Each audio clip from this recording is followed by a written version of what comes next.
Estamos aqui para mais um videocast. Mais uma vez, o Marcos Gualberto se dispôs aí para um bate-papo conosco, para a gente trazer as perguntas de vocês e trazer esclarecimentos sobre esses ensinamentos que o Joel Goldsmith nos passa. Para quem não sabe quem é o Marcos Gualberto, né, eu trago aqui rapidamente como eu o conheci.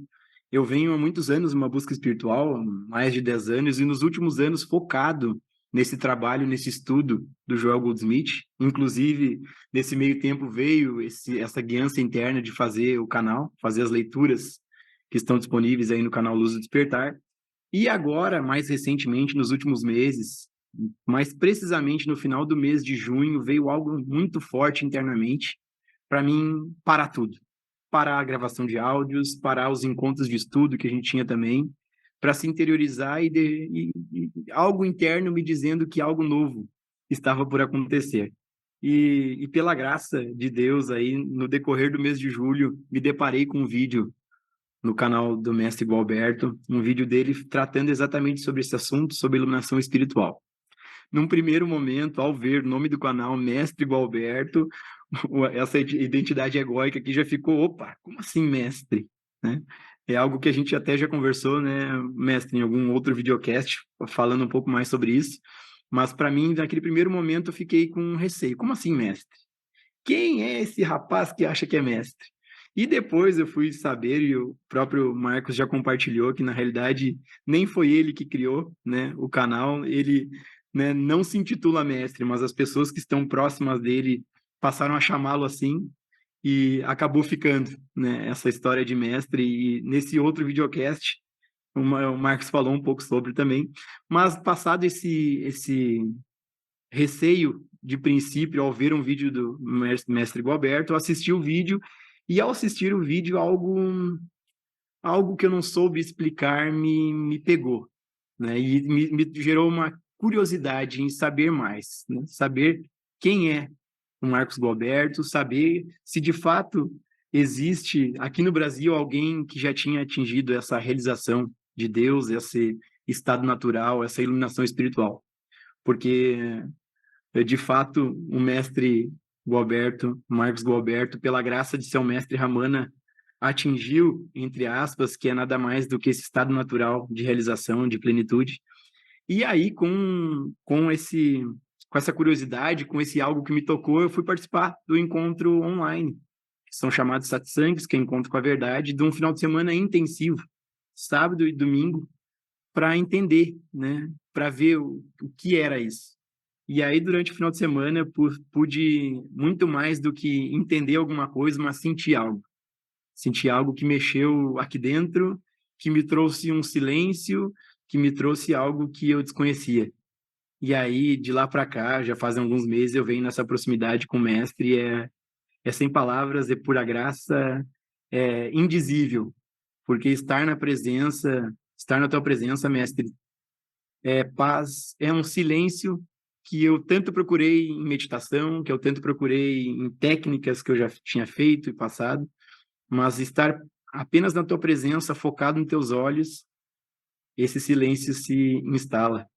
E eu só tenho a agradecer essa infinita graça de Deus, a tua disponibilidade e a tua prontidão para estar compartilhando esse teu estado natural com o teu canal Mestre Gualberto, e também se dispondo aí a gente realizar esses bate-papos, né, a realizar os encontros online e presenciais, além dos retiros.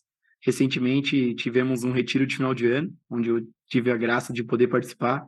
Agora no Carnaval vai ter outro retiro que também, pela graça, estarei presente, porque como muitos que eu sei aqui do canal Luz do Despertar, já tem muito nítido isso na consciência, que o objetivo único da vida é essa realização de Deus. E quando eu pude me deparar com o teu olhar, mestre, eu vi que muito mais do que algo distante, é algo palpável, é algo que é possível, aqui e agora, que é o único instante. É possível haver essa realização, é possível haver essa verdadeira felicidade, essa paz que o mundo não dá. Então, novamente agradeço, gratidão, gratidão, gratidão, mestre.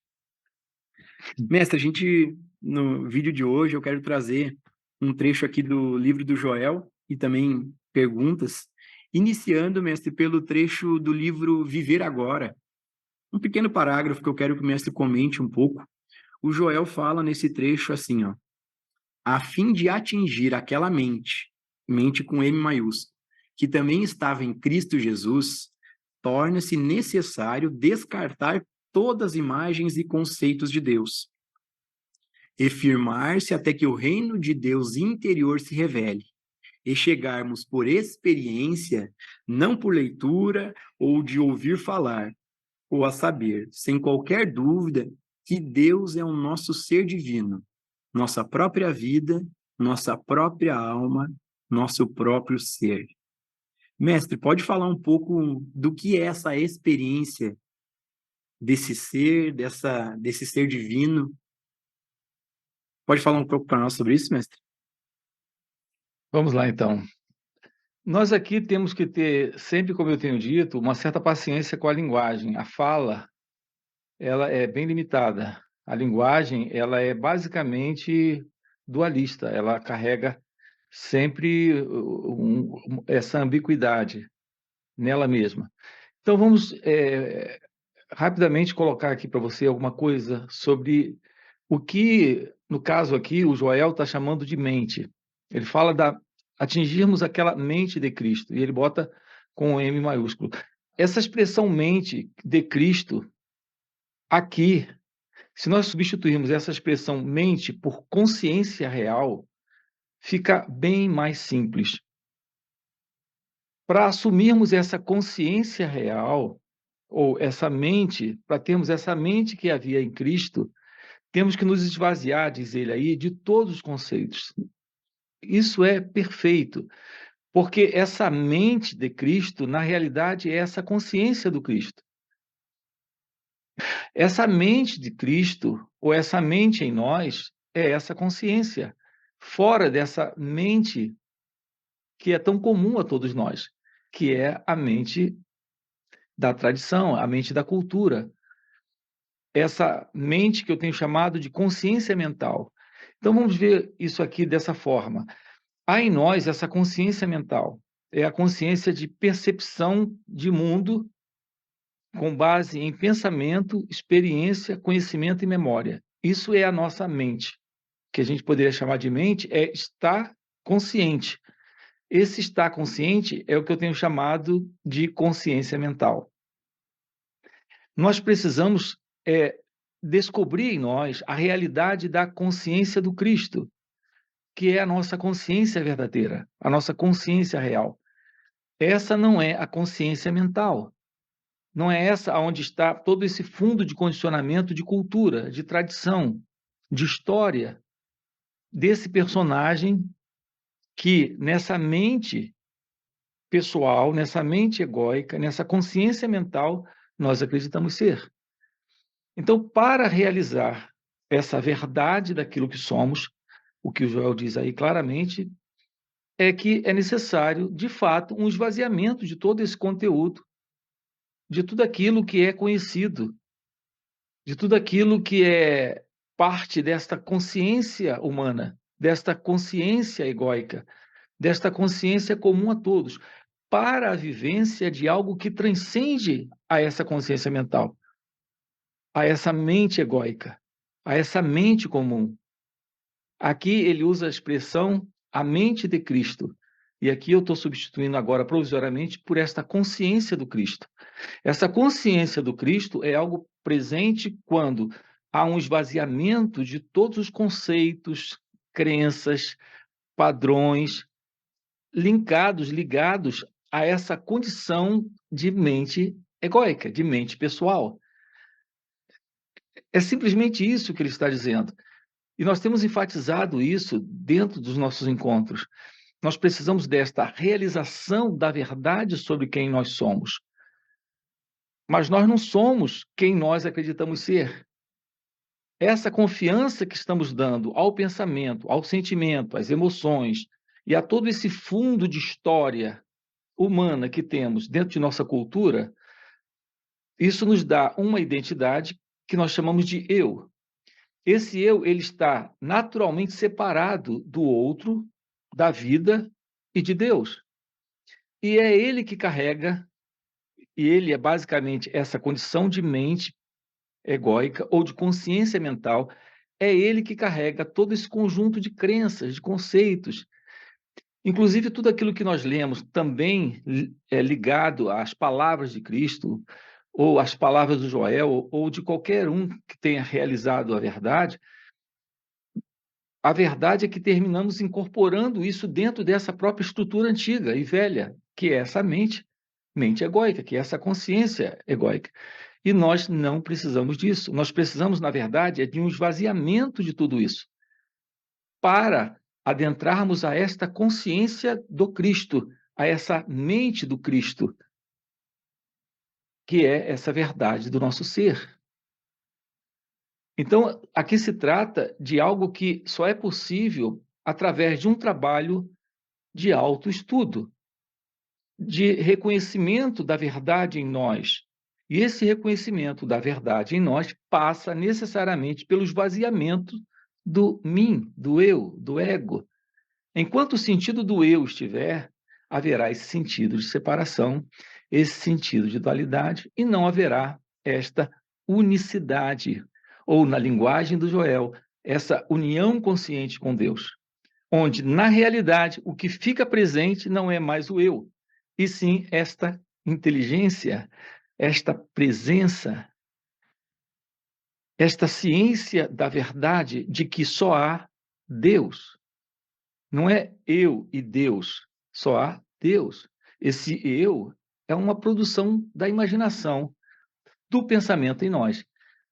A gente tem falado sobre isso. É o pensamento que se separa em nós, criando uma identidade para buscar permanência. Notem, o pensamento ele não tem permanência. O pensamento ele está dentro da sua cabeça girando. Ele não tem uma identidade, mas ele criou uma identidade. Ele mesmo se separa e diz eu, e dá uma identidade a si mesmo. É o próprio pensamento se disfarçando numa identidade que está pensando esses pensamentos. Isso não é verdade, isso é uma falácia, isso é uma pegadinha desse sistema de consciência egóica, de dualidade. É o próprio eu disfarçado em pensador, produzindo pensamentos. Não existe essa dualidade, eu e o pensamento. Eu e o mundo, eu e Deus, eu e o outro, isso não existe. Tu pode falar um pouco para nós, mestre, sobre essa autoinvestigação? Ok, essa autoinvestigação é a simples colocando em palavras. Na prática, é um trabalho que requer energia e bastante energia, disposição para realizar. Esta autoinvestigação, que o meu mestre chamava, Ramana chamava de Atma Vichara, ele chamava de caminho direto. Então, nós temos em Goldsmith o caminho infinito, que é o caminho direto para essa realização da verdade. Esta autoinquirição ou esta autoinvestigação é a observação desse movimento do eu. Se queremos algo bem direto, nós temos na autoinquirição, que é a Atma Vichara, a proposta deste autoconhecimento. Olhar o movimento do pensamento e não colocar uma identidade nesse pensamento é um trabalho. Isso requer energia. Porque por hábito, por vício, por modelo de condicionamento nesses últimos 10, 15, 20, 60 anos de vida que você tem, e essa é a história de toda a humanidade, sempre estamos colocando alguém presente. Aqui, por exemplo, falando, pensando, falando, sentindo, Querendo agindo, entender. agindo, entendendo, guardando informações e expressamos como se isso viesse de uma realidade. Na verdade, está vindo só de um pensamento, é só de uma memória. Então, esse eu é só uma memória que se passa por você sabendo as coisas, sabendo das coisas. E, na prática, nada disso é real. Exatamente porque é só um pensamento disfarçado em conhecedor, em experimentador, em observador. Então, o sentido de um eu presente é aquele em você que você jamais duvida que seja um pensamento. Porque quando um sentimento está presente, você diz, mas eu sinto, e isso não é verdade. Há o sentimento, mas não tem alguém. Como há o pensamento e não tem alguém. Há uma emoção, e ela é neurofisiológica, ela está na estrutura do corpo e da mente, mas não tem alguém dentro do corpo e da mente. Esse alguém, esse mim, é uma imaginação criada por um condicionamento psicológico, criada pelo pensamento. Esse mim é o ego, é o centro das experiências imaginárias do seu próprio mundo. É muito interessante isso, porque esse mim, ele olha para o mundo e julga, compara, avalia, rejeita, gosta, não gosta, tudo baseado em condicionamento, O tempo em fundo de experiência que nós chamamos humana ou pessoal, o que na realidade é separatista, porque isso está dando a esse mim uma identidade que não é real, se separando do outro, do mundo e de Deus. A autoobservação vai desmascarar isso. A autoobservação lhe coloca em contato com a meditação, que é o esvaziamento desse conteúdo. Eu tenho falado muito sobre esses dois tópicos que são fundamentais para o despertar.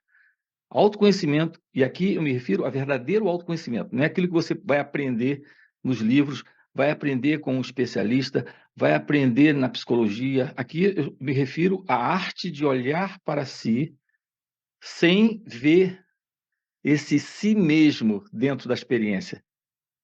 Isso parece que eu estou falando de um círculo quadrado, e não é. É algo que só requer uma observação cuidadosa, e você irá descobrir que você não existe como uma entidade separada. Eu vou só te dar um pequeno exemplo disso. Quando um pensamento surge, ele surge, mas não é você que o traz, não é você que o faz acontecer. Você jamais iria produzir um pensamento de tristeza, de angústia. Pensamento é um invasor em você. Não é você que o produz, mas nós temos a ilusão de que nós estamos no controle. Olhando isso de perto, a gente vê que não está. Você não sabe qual será o seu próximo pensamento daqui a 30 segundos, porque você não é aquele que produz o pensamento, é ele que aparece. E quando ele aparece, ele fica o tempo que ele deseja ficar, produzindo o quê? Ansiedade, estresse, nervosismo, insônia, martelando dentro de você, e você não sabe onde desligar essa coisa. É uma tagarelice interna, descontrolada, que você não sabe, no final do dia você está esgotado, e à noite vai dormir e não consegue, porque o pensamento está lá, produzindo histórias, produzindo lembranças, produzindo memórias. E não há uma verdade aí de que é você presente pensando, é só ele mesmo. Ele te coloca na cama e diz assim, eu quero dormir. Mas é ele dizendo, eu quero dormir, mas é ele que está produzindo pensamentos, dizendo, inclusive, eu quero dormir. E aí vem essa luta entre conciliar o sono e se livrar dos pensamentos, ou se livrar de um sentimento, ou de uma emoção. Só que isso passa só no tempo de passar mesmo, para logo tomar lugar um outro pensamento, um outro sentimento, e assim vivemos de uma forma, nessa consciência mental, de uma forma completamente adormecida, inconsciente, preso a esse hipnotismo de uma identidade presente, centrada no centro de suas experiências, sendo alguém, e passando naturalmente por todo tipo de sofrimento psicológico, ansiedade, insônia, angústia, depressão, medo, dor da solidão, e por aí vai. Mestre, eu dei risada aqui enquanto tu falava, porque Sim. lembrando das minhas primeiras experiências em satsang, que são os encontros contigo intensivo, e obviamente eu cheguei carregada a mente com informações e querendo comparar elas, comparar o que o mestre falava com o que eu já tinha, né, de conhecimento, e querendo entender querendo entender, e daí muitas perguntas para o mestre, querendo entender, e o mestre, de forma paciente, responde. E daqui a pouco, alguns satsangs depois, eu vi né, consegui enxergar que esse que quer entender é o ego que quer entender alguma coisa. Não é o meu ser real, não é a realidade. É esse eu que quer ainda mais intelecto, mais conceito na mente. E aí eu pude perceber e ver como esse silêncio, essa quietude, esse olhar nos olhos do mestre, sem palavras, sem conceitos, vem, né, entre aspas, o conhecimento, vem a experiência, que nem o Joel estava falando. Porque o Joel fala, a gente tem que descartar esses conceitos, mas a mente quer mais conceito, quer entender, quer compreender.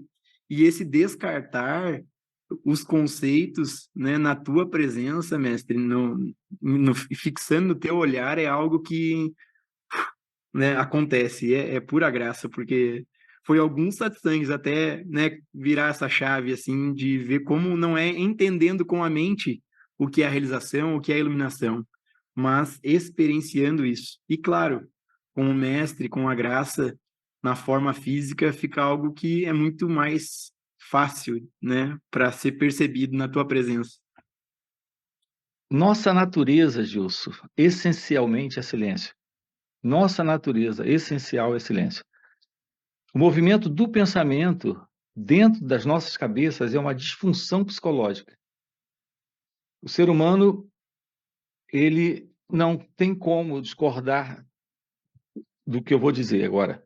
O pensamento em nós é uma disfunção psicológica que tem colocado o ser humano, a humanidade, numa neurose. A real pandemia da humanidade é essa neurose da condição de identidade egóica, o que não é outra coisa a não ser esse movimento completamente patológico de pensamentos dentro de nossas cabeças. O seu natural estado de ser é silêncio. O pensamento, eu já falei isso em outros vídeos, inclusive em encontros aqui nesse contigo. O pensamento, ele é só como uma ferramenta ou como o garfo que você vai buscar lá junto dos talheres para almoçar ou jantar. Depois que você acaba o jantar ou o almoço, aquele talher vai ser lavado e guardado novamente, junto com os outros talheres. Você não pega o garfo e bota dentro do bolso, sai com ele. Você devolve ele para o lugar dele. O pensamento é algo assim, ou deveria ser algo assim. Quando você precisasse de um pensamento, você ia lá nos talheres, tirava, fazia uso e depois devolvia para o lugar dele. Então, naturalmente, em um cérebro livre de condicionamento psicológico, livre desta ego-identidade, o pensamento funciona dessa forma. Quando ele se faz necessário, ele se apresenta, e quando ele não se faz necessário, ele desaparece. No ser humano não é assim. A neurose do ser humano, esse estado de patologia humana, psicológica, de desordem mental, na verdade, é um caso de saúde mental que já se tornou normal na humanidade. O pensamento funciona de outra forma. Ele está o tempo inteiro aparecendo quando não é solicitado e de uma forma inútil, produzindo um desperdício enorme de energia e criando uma grande e enorme confusão em nossas relações uns com os outros. Porque estamos sempre passando por experiências e guardando as lembranças, as imagens, as memórias dessas experiências. E essas memórias dessas experiências é que aparecem em forma de pensamento, produzindo todo tipo de desordem em nossas vidas. E essa é a condição da ego-identidade, disfunção psicológica. E isso explica a animosidade, a briga, a confusão, o desentendimento, a falta de habilidade de ouvir e de falar, de acolher ideias sem sem confusão, sem produzir confusão, sabendo que são apenas ideias, a estar livre de julgamentos internos, feitos a si mesmos e feito a outros. Enfim, o pensamento está dentro de nossas cabeças, produzindo o tempo inteiro confusão. São imagens que criamos dos outros, e nós temos falado sobre isso. São crenças que temos sobre quem somos, sobre quem é o outro e nossas relações. Esses encontros são só encontros de crenças, de pensamentos. Então, não existe alguém ali e alguém lá. São dois formatos de condicionamento se encontrando para brigar, para contender, para tentar se entender, mas, na verdade, cada um está autocentrado, interessado apenas em suas opiniões, em seus julgamentos, em suas crenças, e isso gera uma confusão incrível. Então, a condição do ser humano é de sofrimento, porque ele vive no pensamento. Essa é a condição da ego-identidade. O trabalho de autoconhecimento e meditação real é para o esvaziamento desse conteúdo, para o surgimento de algo inteiramente novo. E isso requer uma mudança na própria estrutura do cérebro. Sim, nas próprias células cerebrais haverá uma mudança. O despertar da consciência, que é sair dessa condição egóica, necessariamente ocorre quando há uma mudança no próprio cérebro para poder olhar sem julgar, sem comparar, sem avaliar, sem registrar, sem guardar, quando não for necessário. A gente teria muitos exemplos sobre isso. É que o nosso tempo aqui é muito curto. Então a gente pode seguir adiante, mas entra no canal. No canal a gente tem falado muito sobre isso. Alguns aspectos são colocados com bastante detalhes. Ô, mestre, eu tenho uma pergunta aqui da Cíntia Regina. Ela pergunta assim, ó, se o eu e o sentimento é uma dualidade, a consciência e o sentimento também seria uma dualidade? Aqui nós temos que compreender uma coisa. O que é que nós entendemos por consciência? O que é que ela entende por consciência? Nesse sentido, se ela entende consciência como essa percepção de estar consciente, sim, é perfeito isso, o que ela está dizendo. Por isso que eu tenho dito que essa consciência, aquilo que nós denominamos consciência, é meramente consciência mental. Essa consciência mental, ela vive na dualidade. Então, quando você está consciente de algo, ou estar consciente significa ter um fundo de conhecimento, de memória, de lembrança daquilo do qual você está consciente. E aonde é que se processa essa memória, esse fundo? No pensador, no experimentador. É sempre o pensamento, como um pensador, que diz: concordo, não concordo. Isso é uma cadeira, isso é uma mesa. Ali está uma pessoa, ali está um animal. Esse nível de consciência é consciência mental. Isso requer o quê? Um experimentador. Requer o quê? Um pensador. Alguém que nomeia, porque já tem isso no fundo, como uma experiência guardada, gravada, que é basicamente memória, e está se separando para classificar e nomear. Isso só é possível nessa consciência mental. Então, um sentimento para esse mim é como um sentimento para essa consciência, que é a consciência do eu. A dualidade está presente. A dualidade está presente quando o pensamento é visto por um pensador que aceita o pensamento, que rejeita o pensamento, que não gosta do pensamento. Isso só é possível nessa dualidade, ou seja, pensador e pensamento.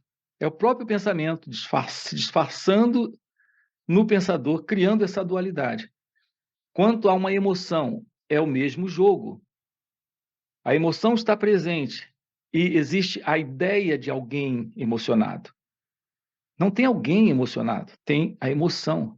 Não tem alguém quando o pensamento está presente, é só pensamento. Mas nós criamos essa separação colocando em evidência essa consciência mental. Olha, eu estou tão alegre. É separação, é o sentido de consciência mental, consciência egóica. Eu tenho usado a expressão consciência de duas formas. A primeira é essa consciência mental, que eu chamo também de consciência egóica. Mas nós temos algo em nós que ultrapassa essa consciência mental, que é o contato com o desconhecido, aquilo que é sem nome em você. Eu aqui me refiro já a esse silêncio, onde não há o sentido do eu presente. Aqui eu também chamo de consciência.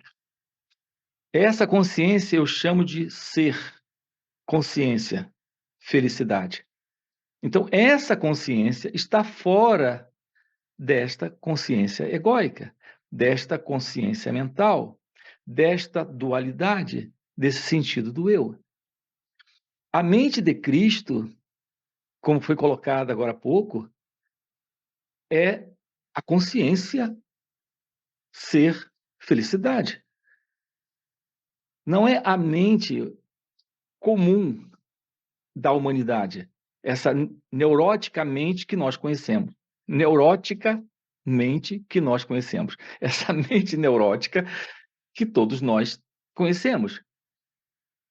Acabei de colocar o exemplo de andar com o garfo no bolso. Depois do almoço, a gente nunca se livra do garfo, ele está sempre dentro do bolso. A gente vive carregando o pensamento, sabe? O pensamento está o tempo inteiro assumindo sua vida. O pensamento, Gilson, ele tem assumido um valor desmedido em nossas vidas. E aqui eu uso sempre o exemplo do pensamento, mas quando eu uso a palavra pensamento, sempre incluam junto sentimento. Porque a gente nunca dissocia pensamento e sentimento e sensação. Porque, na verdade, o pensamento ele carrega um sentimento sempre, ou uma sensação. O pensamento ele é sensação. Não tem um pensamento que surja na sua cabeça que não traga uma sensação. Ela pode ser muito forte ou muito sutil, mas está lá. Porque não há pensamento sem sensação. Pensamento é sensação. Isso está dando identidade ao que não tem identidade. Dando identidade ao eu.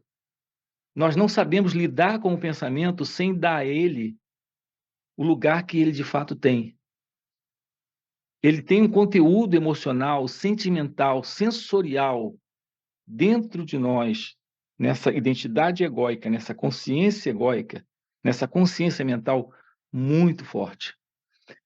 E o trabalho de autoconhecimento, de autorrealização, que tem por base fundamental a meditação real, na prática, vai esvaziar isso.